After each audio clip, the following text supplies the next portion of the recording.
Alright, what's good, y'all? So, Team Favor of the Gods on Bog of the Forgotten. Now, just on Desert of Lost Sands and Walls of Troy, how you got like these little interactive actions to do. On this one, you have Medusa, or just the Gorgon. The Gorgon, as you can see right there, that was in the middle of the map. What you have to do is, a few minutes into the game, the shield of, it's not the shield of Perseus, I forgot exactly what it's called. It's the shield. And you can obviously fight with it. It's pretty strong. But the other huge purpose of it is you can use it against the Gorgon. And what you can do is deflect the Gorgon's stare back at it with the shield you can get. And I get killed right there because that guy's on the catapult. Deflect the Gorgon's shield back at it, and the team to do this will have control of the Gorgon for the rest of the match. You can control it, make it do what you want, and obviously turn people to stone with it. So that's pretty cool. Like each map has like this little interactive, boss kind of mechanic where you can control them or do something with them, get some points for it. And also these actions allow you to unlock some armor. For example, killing Polymetheus 3 times unlocks these 2 pieces of armor for me. Awakening the Gorgon 3 times unlocks another piece of armor. So it's not only for in-game purposes, you unlock certain things with these. And wow, I think he killed his own guy right there, and somehow I survive. But I get the kill for it, whatever. So this is Team Favor of the Gods. For those of you who don't know, it's just domination. You have to capture the points, and obviously the more points you capture, the faster your team racks up points. First to 1,000 wins the game. Now, going back into what I was talking about a little bit before about Hades, while I was saying he's overpowered, and a few people actually agree with me that the Hades class is a little bit overpowered, not because they're so physically strong and their physical defense is so good.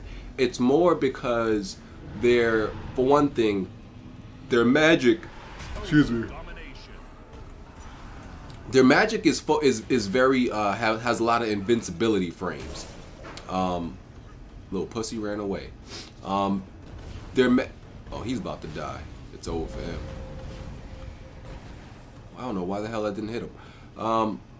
Their magic moveset is very focused on certain things. For example, going invisible, or turning into this huge cloud of smoke, or going underground. The problem with this is each class has their own set of like moves that are invincible, right? During the time when you're doing this, whether it be on startup or at a certain, and this is the shield I was talking about. Whether it be at startup or at some point of it, you're invincible. Now, each class also has, during these invincibility frames, there's also a part where it can be, stopped, where it's not invincible. Hades, if I could be mistaken, but all of their moves, because of their magic and their natural moves, they have a lot of invincibility. And it's to the point where finishing off somebody that's a Hades user is like really difficult sometimes. Even that bear hug, this bear hug move they do, I'm not sure what the actual name of it is. And you see Hades user just went underground. When they're underground, I'm not sure, maybe it is, I haven't figured out if you can grab them while they're like that. I don't know if you can hit them. As far as I know, in the cloud of smoke, can't hit them. When they go underground, you can't hit them. The bear hug, I think you can actually inflict some damage on them on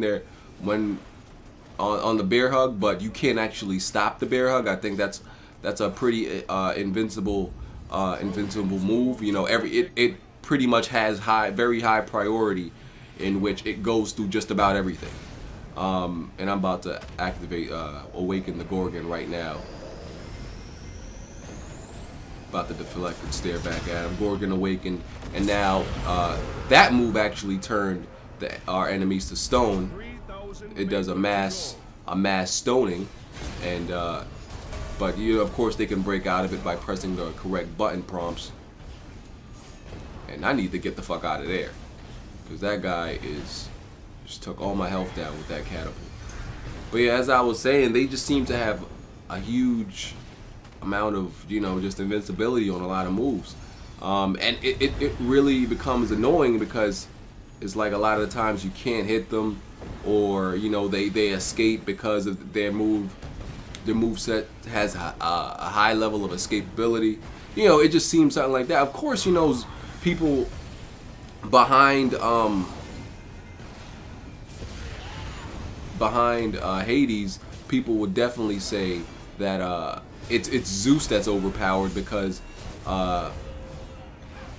they're heavy magic users and their magic attacks are very powerful. I mean, but that's it's pretty accurate. I mean, it is Zeus, of course, so his magic would be powerful. But it's between Hades and Zeus what the argument that people say which class is overpowered. Nobody is saying nobody in their right mind would say Poseidon is overpowered. Honestly, I get slaughtered right there. Honestly, using Poseidon is actually the biggest challenge. Not because he, it has any bad moves or anything, a bad moveset. Plenty of moves are good, but you have to be pretty accurate with them. You got to use them at the right time. I wouldn't say a lot of their moves, a lot of Poseidon's movesets has extremely high priority. You have good defense. Definitely good defense. Get the fuck off that shit. Just gonna throw that at them. Fucking end this shit now. And you have range on your weapons. So of course every class has its checks and balances, weaknesses and strong points. But it seems to be some. And when it comes to what was it, Ares? I think Ares seems to have a lot of very high attack power, I think it is, and there's just a lot of variations in this game, especially depending on what that class is using. If they're using like the sword, hammer, or spear, sword users tend to be very button mash heavy. They very they tend to be less tactical with their attacks, just because the sword has a high combo rate, and it has fast attacks and everything like that. But yeah, like I said, talk more about it in the next video. I'm out of here. Peace.